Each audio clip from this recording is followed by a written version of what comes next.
Hi everyone, welcome to the channel. If you're new, hello, thank you for joining me. My name is Jasmine. Let's do some introductions. I am currently a registered provisional psychologist at my place of work. I also operate Helping Minds online, offering online support via phone, email, chat, whatever is most convenient for you, anytime, anywhere. And welcome to my channel. I like to talk about psychology and I talk about everyday phenomena, applying it to psychological principles so that hopefully you can use it to improve your quality of life. And today, what I wanted to talk to you about was the relationship between psychology and money. And I really want to explain how you may be sabotaging your financial freedoms, your financial abilities, simply because of your feelings, emotions, and attitudes and behaviors towards money, which is all driven by your psychology. A lot of people don't realize that by addressing these attitudes that you have towards money, you'll be able to actually have a better relationship with money. It's like when people win millions of dollars and then somehow 2 years later they're still broke because they've spent all their money. How did that happen? So I'll explain how those sorts of things happen. You might be thinking, psychology doesn't really play a part. Either you get paid a lot or you don't get paid a lot. Either you're born into money, either you're not born into money. And I totally understand that from my position of privilege, living in Australia, my ability to save money is definitely going to be a lot greater than, say, my cousins that are still in the Philippines, for example, because that's a third world country, doesn't have the opportunities. However, I think that a lot of you can still take some important and valuable information from this video. And even if you don't apply these principles to better money saving habits, it can definitely be applied to better principles in life in general, whether it be to your health or to your relationship. Now, again, there can really be a correlation between mental health and money. An example of the correlation between mental health and money can be evidenced through, for example, not having money. It's going to impact your mood. It might give you feelings of shame. It might give you feelings of helplessness. It means you may not be able to get treatment for mental health problems. So not having money or losing money is actually a contributing factor to depression and anxiety. Another way that psychology and psychological principles and psychological scientific evidence shows a relationship between money and mental health is impulse control. Why is it that some people have the ability to restrain from spending, but yet other people do not? So why is it that some people can be presented with a glass of wine, take a sip or not have any, whilst other people become alcoholics?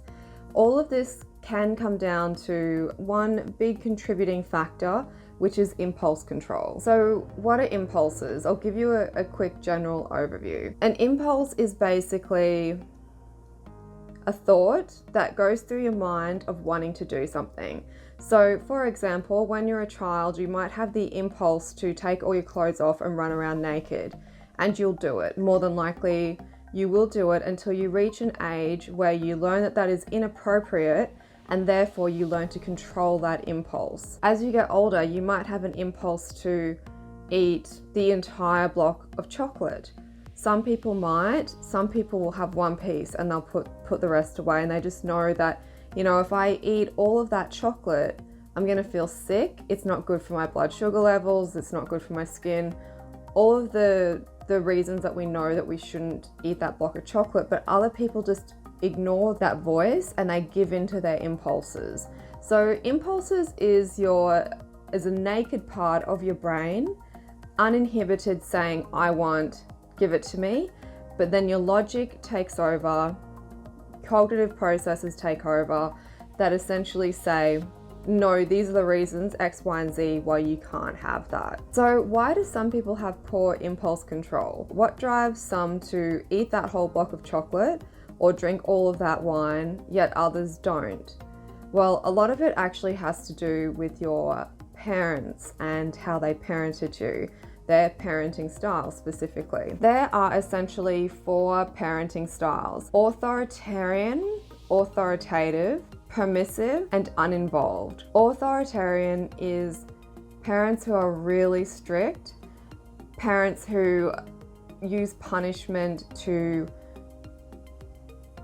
guide their children. They don't guide them, they really dominate, quite aggressive, very strict, very much into punishment, very fear-invoking parents. Authoritative is the gold standard. This is where you almost are equals, but you're still the parent, so you still gently guide the child. You encourage open communication and you honor your child's feelings. Whereas the authoritative parent, there's no room for children's feelings and it's your way or the highway, basically. Permissive parents is another parenting style, and permissive parents don't really enforce any rules. They sort of want to be friends with their children. They sort of live by the philosophy of children will be children, let them work it out for themselves, and they offer very little guidance. And then lastly, the uninvolved parent is probably a parent that could have substance abuse problems, either perhaps a workaholic, and they just really have very little to do with their children, who are almost considered a burden. They don't even have to be a substance user or a workaholic. Perhaps they're home and sober 24/7, but they still have no time for their children, and they make that very clear. So you probably guessed right, the greatest impulse control outcome for a child that later becomes an adult is with the authoritative parent. It actually has the greatest outcomes across the board in terms of sense of well-being, self-esteem, interpersonal relationships with others, job stability, success. If you want to be a good parent, aim to be an authoritative parent, essentially. Now, if you have authoritarian parents, so the ones that are super strict and believe in punishment, you could have good impulse control in areas, but to the point of just completely rigid and very little flexibility. And what often can occur is you'll be so steadfast in restricting any impulses and giving into any impulses because you're used to such rigid, strict approaches to life. But then sometimes you just completely let loose and give into all your impulses because you can't keep it up forever. But then also sometimes you just don't. So you're just a person that just doesn't really give into any impulses at all. And then you might have like an all or nothing approach to life, like similar to dieting, when people are dieting, restricting food intake, and then all of a sudden they're eating everything in sight and having that binge purge cycle. And you may engage in cycles of punishment just to perpetuate the cycles of punishment that you experienced as a child. Now, permissive parents, they generally have the worst incomes. Maybe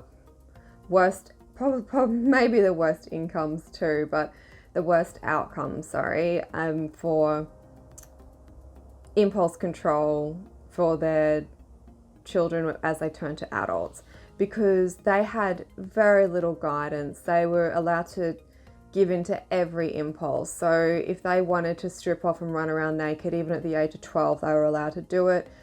The problem is, because they've had no experience with the word no, they've had no experience with guidance, they really find it hard as adults to say no. So when their mind sees a $500 shirt, they're like, I want that. There's no voice that says, no, you shouldn't buy that, you can't afford it. They'll just buy it. And psychological studies have shown that there's quite a relationship between those with permissive parents and people that end up with substance use disorder. So it's usually a pretty good predictor. Now, if you have had permissive parents, this is all ringing a bell to you, there are ways that you can change.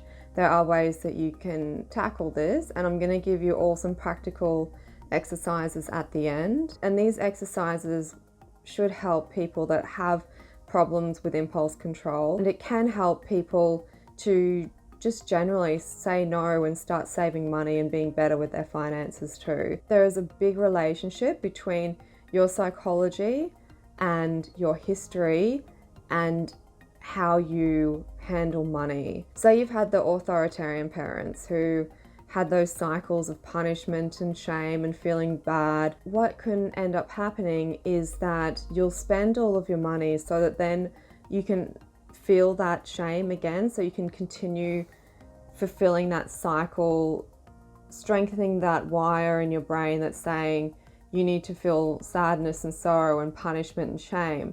And so because you don't have your parents in your life anymore to create that spiral and that cycle for you, instead you'll create that same relationship with money or with food or with relationships or your job. This is why it's so important to understand the way that we think and to understand our emotions. Oftentimes, for example, you might be feeling restless and you don't like feeling restless. And so what do? You get up and you go to the fridge and you make a snack, or you jump onto your computer and you go online shopping. It's a distraction. You get a great rush when you buy the products as well. And you're no longer feeling restless. You're feeling in control because you've been able to use the computer, you've been able to make a purchase. So you're no longer feeling restless, but you're not making the right financial choices. And what you're also doing, more importantly, is you're feeling an internal stirring, an internal discomfort, and you're getting your validation externally. What do we know about external validation? Ego, drugs, substances, spending money, gambling, reckless relationships, destructive behaviors. What you're actually doing is perpetuating the need for external validation. And what you really need to be doing is going, okay, so right now I'm feeling a little bit restless, I'm feeling a little bit, there's something off. Let's explore that, let's work within ourselves and resolve that, instead of let's go shopping and get a quick fix and resolve it that way. Poor impulse control is related to substance use disorders, obesity, and spending too much. And I will go through some exercises after so that you can learn to exercise that muscle of impulse control. Some of the psychological or mental illnesses that are associated with impulse control disorder or having problems with impulse control is things like bipolar disorder, depression, anxiety, obsessive compulsive disorder, and of course substance use disorders. So again, just showing how much impulse control is related to spending, which is related to psychology. And further to that, it's also related to the dopamine system.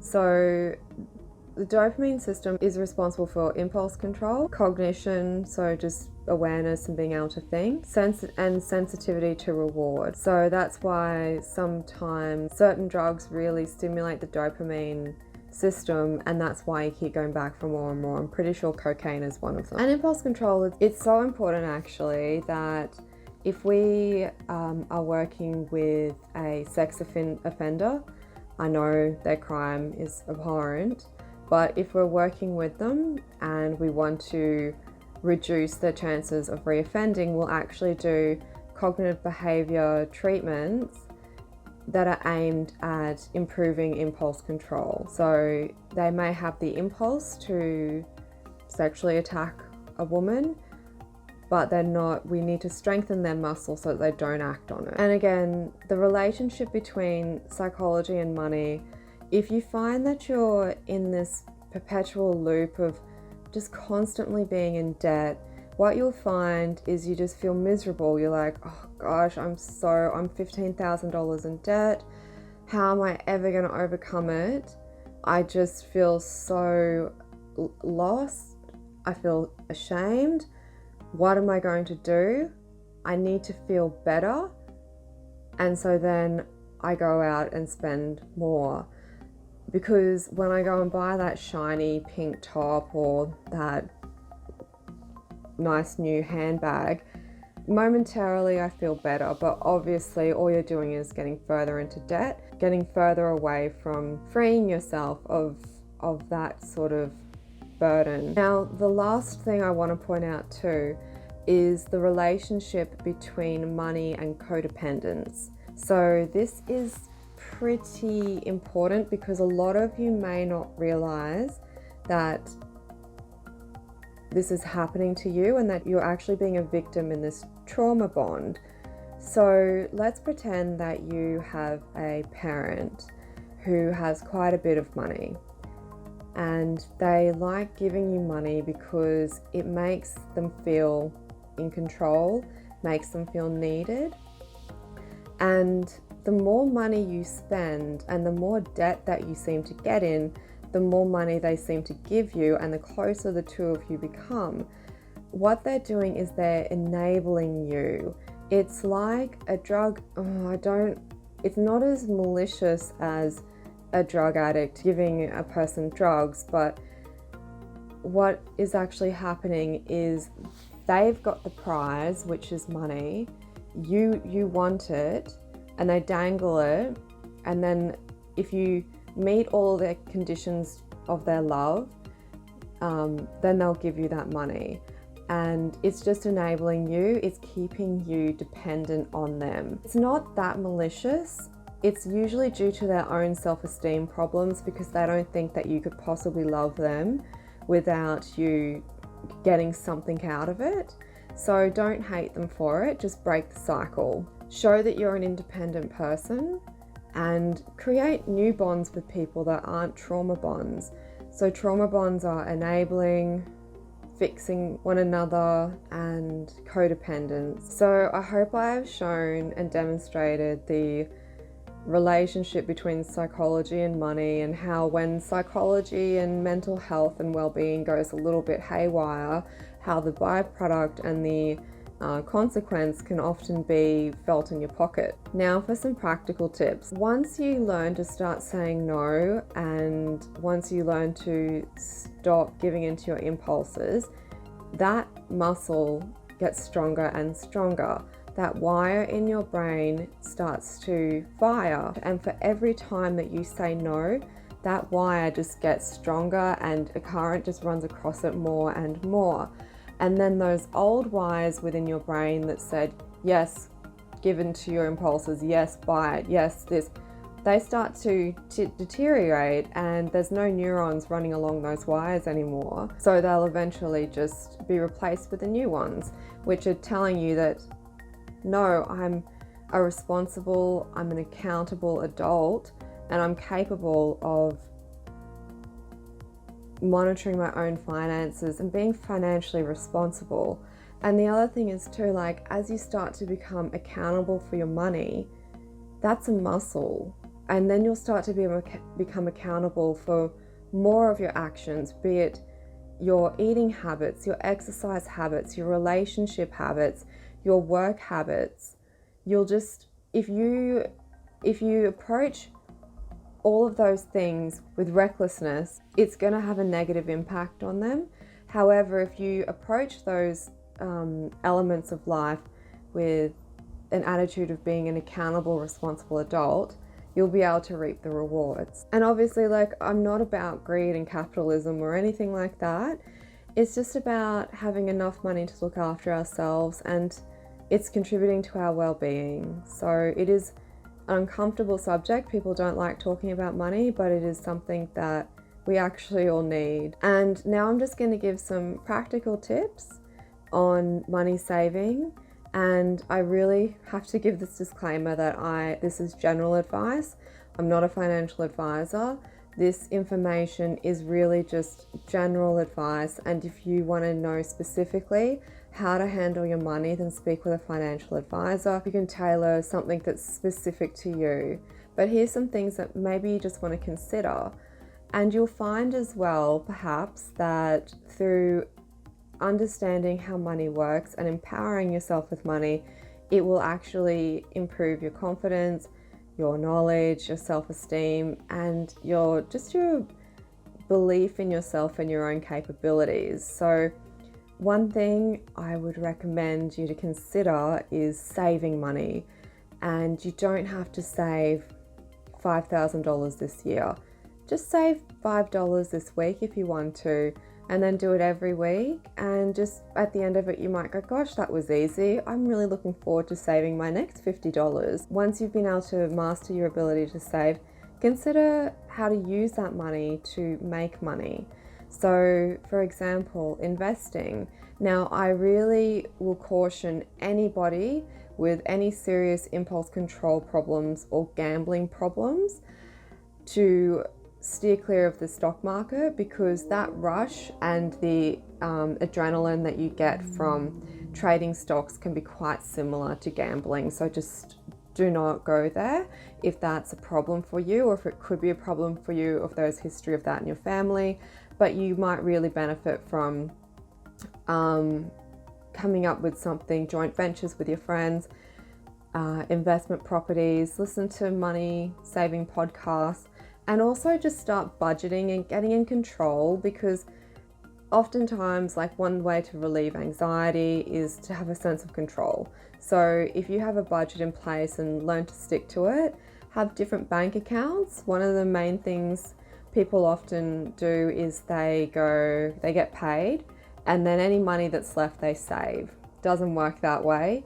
You get paid, you put the money into savings, and then you get to spend the rest, because otherwise you'll just spend that money too. By saving money, by saying no, you're strengthening your adult accountability muscle, and you're learning to say no and do the best thing for you as you build your own future, which is really good for relieving anxiety and depression as well. So I really hope that, I know this isn't the normal way that people like to treat mental health, is through talking about money, but I really wanted to show that there is such a strong relationship between money habits and mental health, and you just don't know how your money habits are sabotaging your mental health, and vice versa. It really is a cycle which you can break. Thank you for joining me again today. I loved having you and talking to you. Hope you enjoyed it too. Have a great day. Try not to spend too much money today.